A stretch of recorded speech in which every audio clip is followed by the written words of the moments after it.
Evie always has the best nails, and like she's always like, and I just watch her nails move, and I'm like, oh, they're so pretty.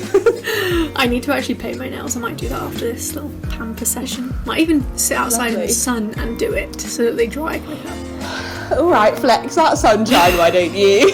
Honestly, I'm just so happy. My mood has honestly boosted. Like this, right? Oh my word. Yeah. Yesterday, sunny for the entire day. Watched the sunset by the water. I was that looks so nice. So dreamy. Hi guys, welcome back. I'm Im.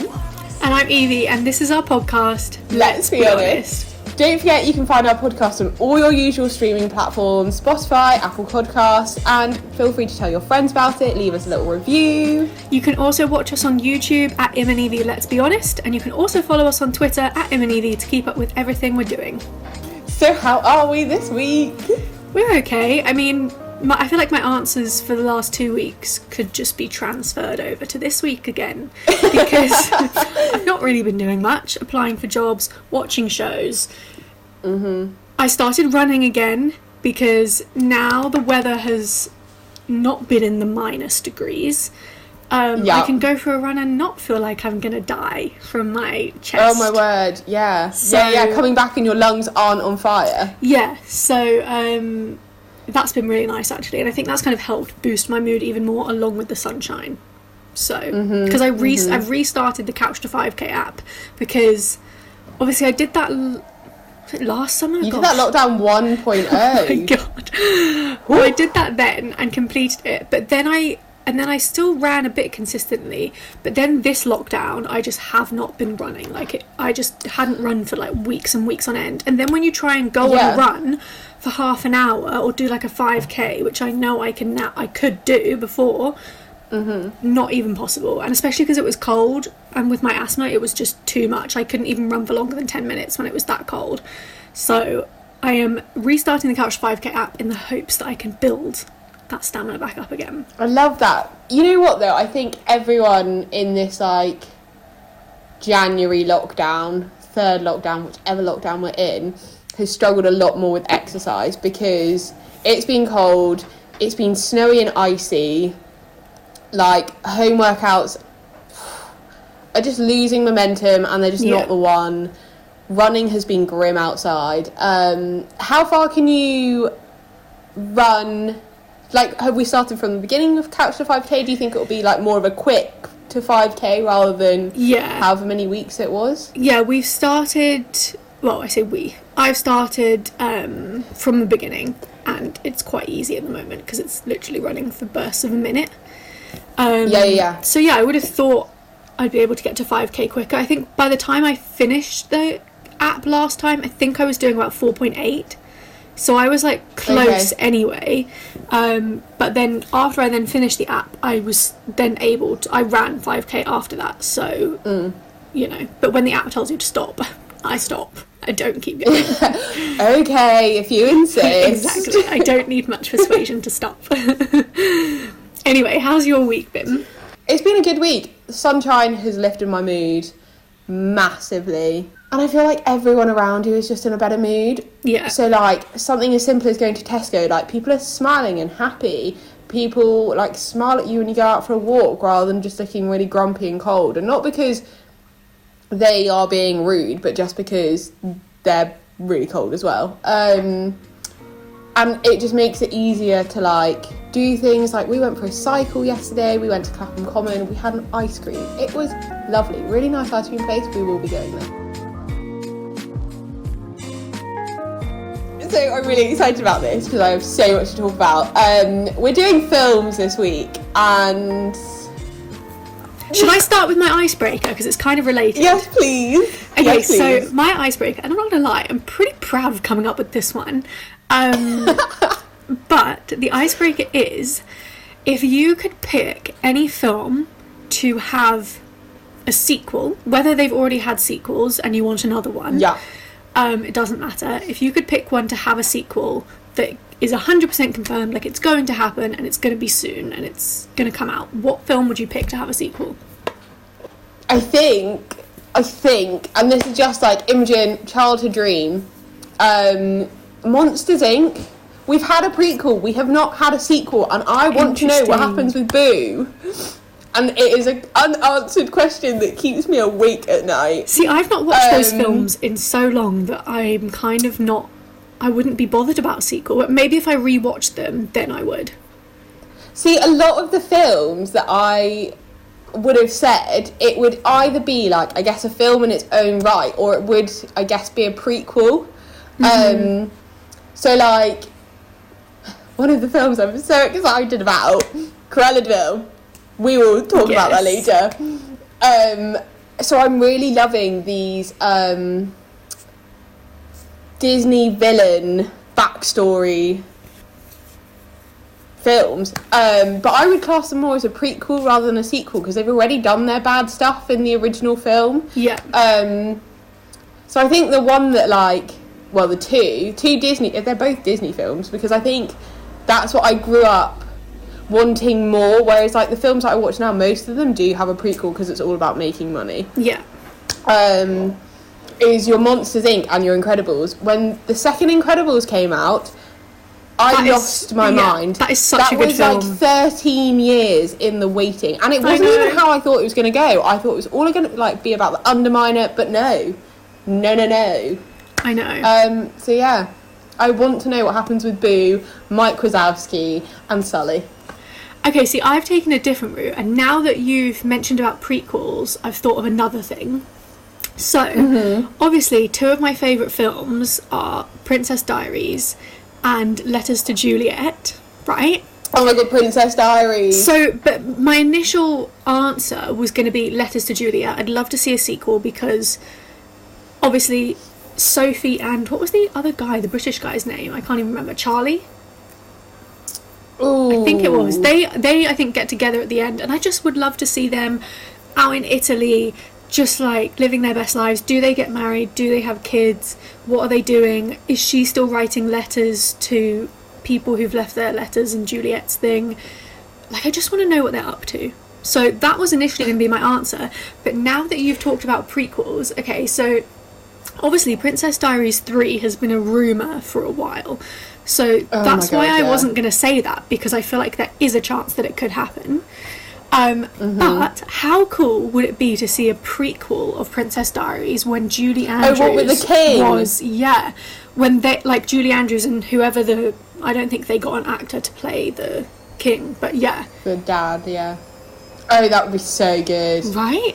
Just anything with Julie Andrews. Because there was the bit in the Princess Diaries, I think it was in the second one, where there's a scene where Julie Andrews and Anne Hathaway are in this like room, and Anne Hathaway's like freaking out because she's like basically being forced to marry essentially someone that she doesn't. Oh yeah. And she says something like, "Oh, who would want to do that? Like, why would anyone be so stupid to marry someone, you know, that they're forced to being married?" And then like Julie Andrews just stood there and then looks up at the picture of her former husband. And then Anne Hathaway's like, "Oh, well, you did." And so, like, obviously that could be a story. The fact that Julianne, I love that I'm talking about the actors, but, like, the character's name is obviously Queen Clarice.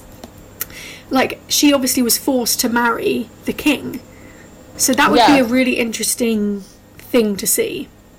But then, and I love the fact that she was like, but I grew to love him. So exactly. it would almost be like Princess Diaries 2 when is it Chris Pine? Yeah.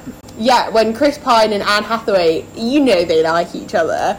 But like, I like the fact that it wasn't Disney princess, oh, just marry the first guy that like shows interest in me. Yeah. And actually I think that was, I can imagine the bit that where she was with was it Andrew, the pilot British guy? That she was like initially like kind of forced to marry. I thought for now, with hindsight, as like an adult watching it, the fact that they chose to have them make that decision. I mean, she was only like, I think supposed to be 21 in that instance. But they made that decision, a very adult, brave decision, to actually not marry each other. And they had a very honest, open conversation about actually we're not right for each other. Like we're not just doing this for the crown, as it were. Like we need to marry each other because we want to. And now that I'm like older, I'm like, wow, that was really brave for like a Disney film. You know, for most kids that would have just gone way over their head. But like as an adult rewatching that, that's a really lovely thing to see. For sure, but don't you find that more Disney films now seem to focus on that? Like, Elsa in Frozen being like, why would you marry the first guy that, like, shows interest in you? What's wrong with you? It feels like there is some sort of cultural awareness that we shouldn't just be doing man meets woman, like, that it's the first bit of interest she sees, so she's going to marry him because she doesn't know anything about him. They could be horrible. But, like, obviously you never see the happily ever afters, but, like, although it gives you a warm, fluffy feeling inside, and I'm not knocking Disney, I love those films. Mm-hmm. I like the fact that Princess Diaries is definitely the first film where it was like, you're not right for me, why am I doing this? Yeah. I feel like they're having to make up for lost time in a way. Like, they're having to make up for the kind of poor cultural decisions about marriage that were portrayed in early films. But anyway. Gosh, we've gone very, like, deep debate here it is. For an icebreaker. What are your, like, go-to films that you love? Why do you love them? Just give us a bit of flavour about the films, to be honest. Okay, so my 4 go-to films that I will watch, that never get old, that I will always watch.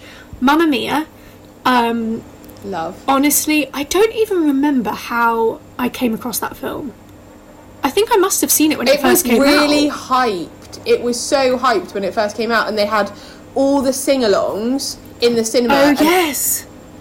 Oh, my gosh, do you remember yes. that? It was like year 8, year 9. I maybe remember. Like 6, year 7. I remember Jess saying at school that when she saw it in the cinema, that people, like, sang along and stood up and clapped afterwards, and I was like, okay. And then when I went to see it, no one did that. Lol. But, so I must have seen it in the cinema, that's how I found out about it, but that's forever, mainly for Meryl Streep's performance, I'm not gonna lie. That's one of my favourite characters she's ever played. I just love the vibes and stuff. So, Mamma Mia, Wild Child, I feel like is a classic chick flick. Sula. Yeah. I love that. Whenever I say, like, sweaty upper lip alert, I'm like... that's, like, iconic. Will forever be part of my, like, teenage kind of years. I love the fact that's how America sees British schools, that they're all boarding schools, we all play lacrosse. I know. I've never played lacrosse we in my life. We go shooting for pheasants. I mean, my family does do that. So yeah, but, like, not at school. Like, when Harriet just, like, carries these dead birds around, like, can you imagine if someone did that at our school? Sorry, can you take your animals somewhere else? Oh my gosh. I do love that that's what... You can tell it was it done by an American production company? It was done by an American production company, and you could tell that it was America doing England rather than England doing England. Because if it was England doing England, it would have been a grotty high school, and people would be like... It would be like... Unless they just made it like that to make it seem more dramatic. Because obviously, true. Emma Roberts' character obviously was... Like, some boarding schools... are not like that, but do have similarities to that school. Yeah, true. So I feel like if someone from America who's really, like, California girl, like, materialistic would come, they would kind of act the way she acted. Yeah. But they definitely took it to the extreme in the film. But anyway, that's one of my favourites. What did I say? Mamma Mia, Wild Child, The Devil Wears Prada. Again, there's a theme here with Meryl Streep. Yes. And then Letters to Juliet, as I've already said. They're my 4 that I always kind of go to for a rainy day if I'm feeling sad. But I watch a lot of, like, action, drama.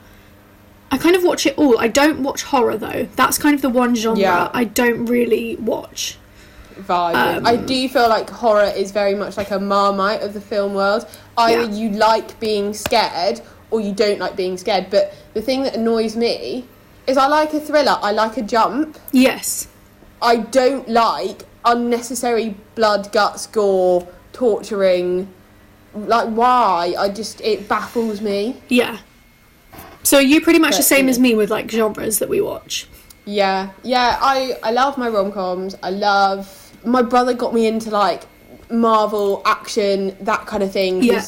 With someone that's 3 years older than you were going to watch Batman, you were going to watch XYZ, and I quite enjoyed them, although... Yeah, I like them. I'm sure my parents would tell you many an argument stemmed from watching Batman over Devil Wears Prada.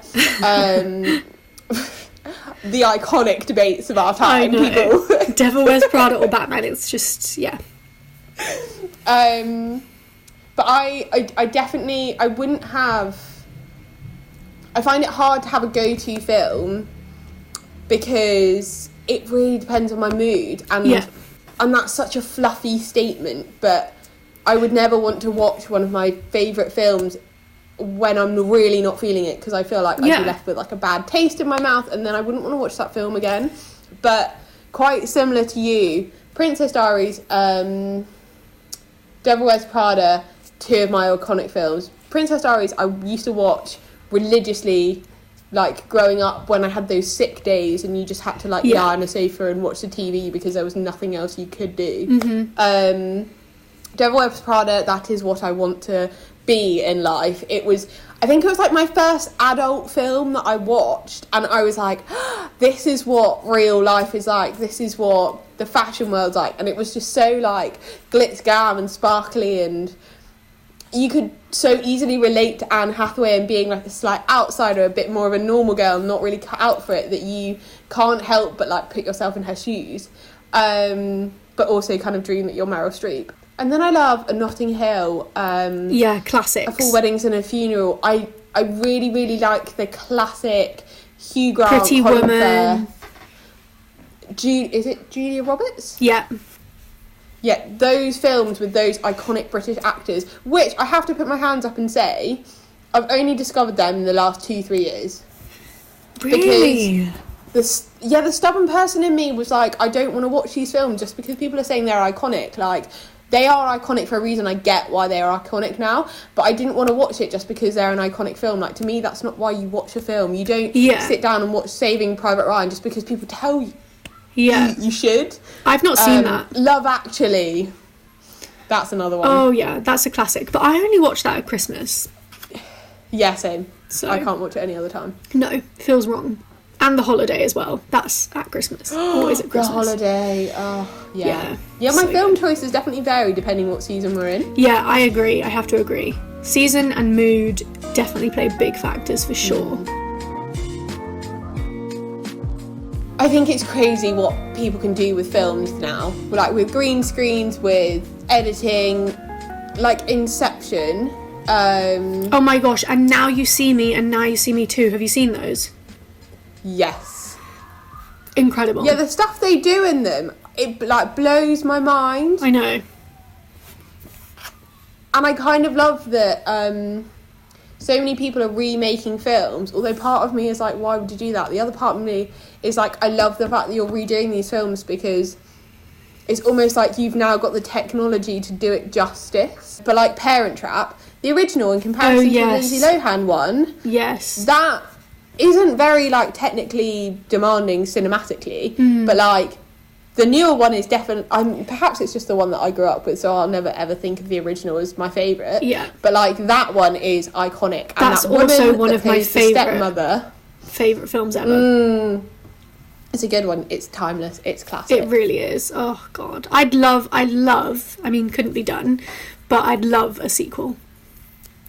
But I would love a sequel as well, but I like honestly don't know where you like, did they get married? But also you literally couldn't do it because it would be sad because the actress who played Elizabeth died. What? Yeah, Natasha Richardson. When did she die? Oh gosh, like over 10 years ago. Okay, so I wouldn't have really picked up on that then. Yeah. Oh my god, she must have died really young then. Yeah, I think she was in her 40s. So they couldn't do well, they could do a sequel, but I would not watch it because no, I wouldn't watch that would just be either. wrong. It really it irks me when they replace characters. Yeah, I don't think they would. I think they'd literally I think they would play it as the mum died. And I just think that would be so heartbreaking for poor Dennis Quaid. Oh, I see. You know? Right, so this is where Mamma Mia, first one I can tolerate. I'm not the biggest fan of Mamma Mia. This is where Evie and I differ massively. I find it really, really grating. Especially if I went to the cinema and people were singing, I would walk out. No, I would find that annoying too. I'd be like, excuse me, I'm trying to watch a film. I've paid to sit in silence and watch this film, not to hear you sing. Literally. And if people clapped at the end, I would just walk out and leave. That really annoys me. Like, who are you clapping to? We're not at like, a play. Clap at them. Like, yes. But Mamma Mia 2, when Meryl Streep was killed off, the worst £7 of my money I spent at the cinema, because I was like, I came for Meryl Streep. I know. I came for Evie and I came for Meryl Streep. I know. One of them is gone. The other one is sat next to me, heartbroken because Meryl Streep isn't in the film. know. I literally remember just turning to you and being like, what the heck is happening? Like, I could not... And can I just say, the fact that they, didn't explain how she died, didn't explain when she died, nothing was given to kind of justify the need for that death. Yeah. I just don't understand. And I watched Mamma Mia obviously with you, the second one. Yeah. When we saw it in the cinema. Have not watched it since. Probably will never watch it again. Excellent choice. Because I just did not. It's just not okay. Like, why would you kill off one of the main people? Like, also, it really bugs me when they end a movie, like the first one, with Sam and Donna, like, getting married, and, like, everything was so happy. And then suddenly, yes, I know there'd been a 10-year jump, but suddenly then it gets to the highly, highly anticipated sequel that has been wanted by fans for years, and you kill off one of the main people who, last time we heard, was perfectly happy and married, and you give no context. Like, how can you expect us to be okay with that? Yeah, but if one of your main characters doesn't, if I've got a feeling it's because Meryl Streep was like, I'm quite happily leaving Mamma Mia. I think so like, too. We did what we came to do. If that's the case, and one of your main characters is going, I don't want to pay out, I think we did justice with the film, I think we did our justice, I think we did our piece. Don't leave a sequel. Yeah. Yeah, it would be like doing... I think it's because they knew that even without Meryl being in it too much, they knew that they would make millions, because... Yeah, well, it's just... That's where the business just comes down to being led on money, but... Yeah, as a Meryl Streep stan, as both of us are, it was not what we wanted. Sorry. It was not okay. Yeah. I'm not sorry. You did a bad job. I think you should reflect on your actions. Apparently there might be a Mamma Mia 3, and if there is, I just don't know how I feel about that. Like, I feel like that's reaching too far. Far too far. Also, it still baffles me why Cher was in Mamma Mia. Again, for the money. I still do not understand that. I remember sat there like, I've lost Meryl Streep, loving the Amanda Seyfried performance. Yeah. She will never do wrong in my eyes. No. And then Cher comes on and sings Fernando, and I was like, is this a Cher song? To be fair, that was an iconic performance, but... It was iconic, and she is iconic. I just don't feel like her character was necessary. But, you know, hey-ho. We can carry on picking flaws in this all day long. Yeah, let's move on.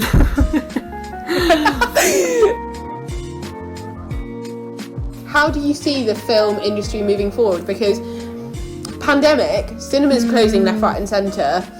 Do you see it as more of a, like, you can stream a film for an evening on your TV? Like, how do you think the film industry is going to adapt and be flexible? Because that's what it's all about, right? Like, people thought that videos and DVDs were going to be the end of the cinema world, because why would you go to the cinema when you can buy it on DVD? Well, this is the thing, because obviously in the pandemic, people have either had to push back their film release dates, or they've had to release them and hope that they're going to be bought by a streaming company to put it on streaming platforms, which most people have because, you know, streaming platforms have loads of money. And honestly, it's hard, because obviously we grew up with going to cinemas, and that's how we would see films. But I feel like generations now are so used to streaming services that I don't think it would bother them over watching a film's release online versus in a cinema. Whereas for me, I love going to the cinema. And so if that...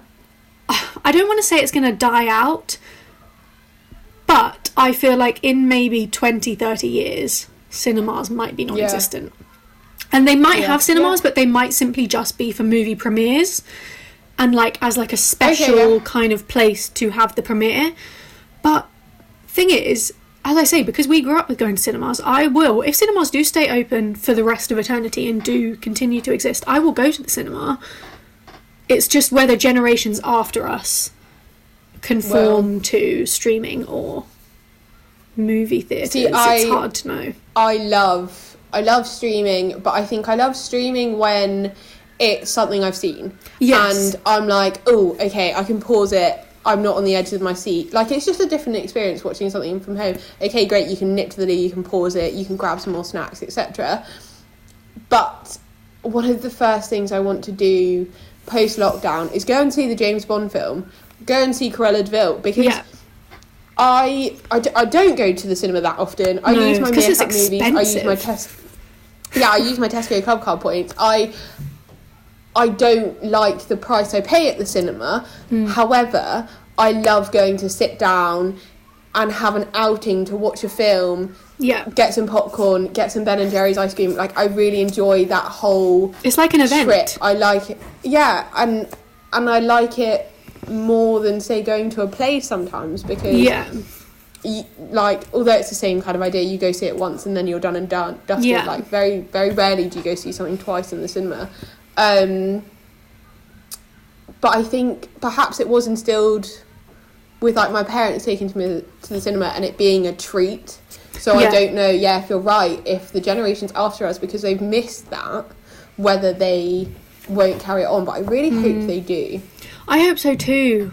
I really do, because, like, you know, when you're in the cinema and they play those adverts and one of them's like, turn off your phone, have no distractions, shut off from the outside world. And it's is so like nice, you're in a little bubble. You're not, like, it's dark. No one knows each other in the cinema often. Like, you are just in your own little world, shut off. And that's so nice. And it's like when you leave the cinema. Rare. Yeah, and you leave the cinema and you go out and it's, like, bright and, like, it's like you're stepping into another world. It really is. And so as a film graduate and a film person, like, I really hope cinemas don't die out. But with the pandemic, it's shown that films A can be made in a pandemic, which I don't think anyone would have thought, and B, that streaming services are so popular and people can have film releases on streaming platforms for sure, and it be successful. So it's hard to know what's going to happen, to be honest. It's very up in the air, I think. What films are you excited for this year? Do you know, I don't actually have that many that I know that are coming out. So, obviously, Cruella, very excited to see that. And James Bond, obviously.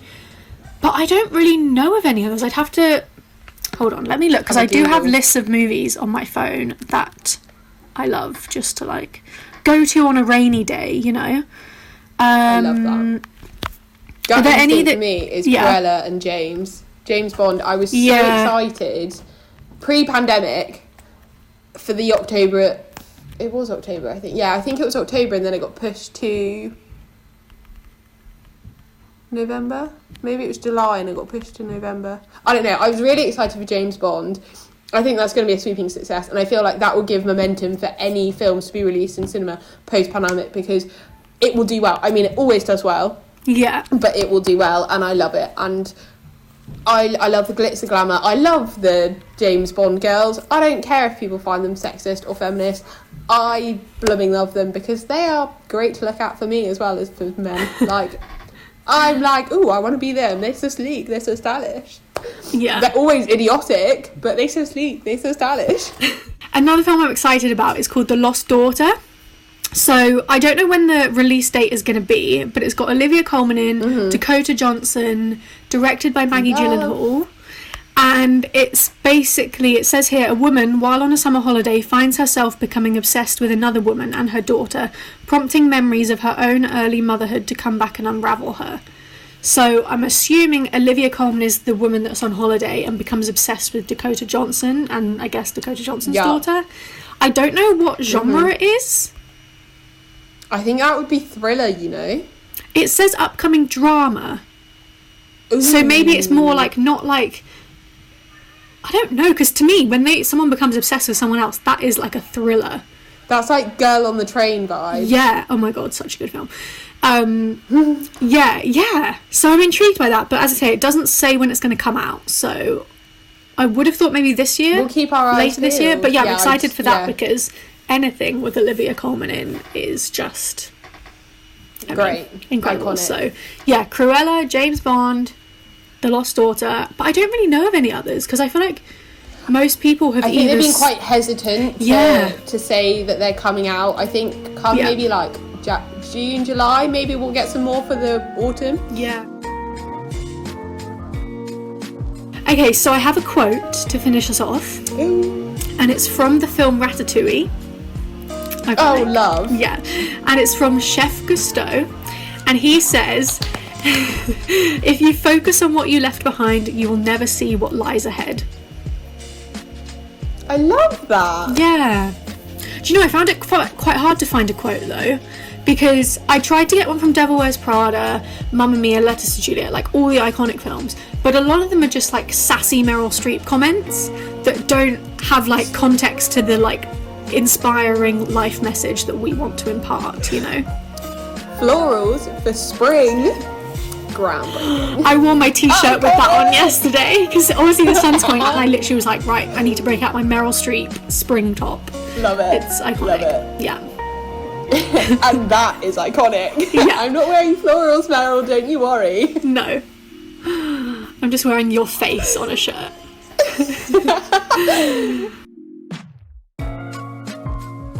Imogen, do you want to tell everyone what we're going to be talking about next week? So next week's going to be a bit of a different one, we think, and we'll just talk about like whatever we really want to talk about that week. So like whether we've been inspired by something, whether we've seen something, and we'll just have like a normal instant indie conversation. Yeah, you can join us in our little girly chats. Have a lovely week. I will. What day is it today? Is it Sunday? Nice. Day of rest, in the sunshine, might read a book, go on a walk. Anything is possible in this weather, honestly. When the sun comes out, it's like, do you know what? The world is my oyster. I know, it really is. Even in a pandemic, we love it. Right. Thanks for listening and watching, everyone. Bye.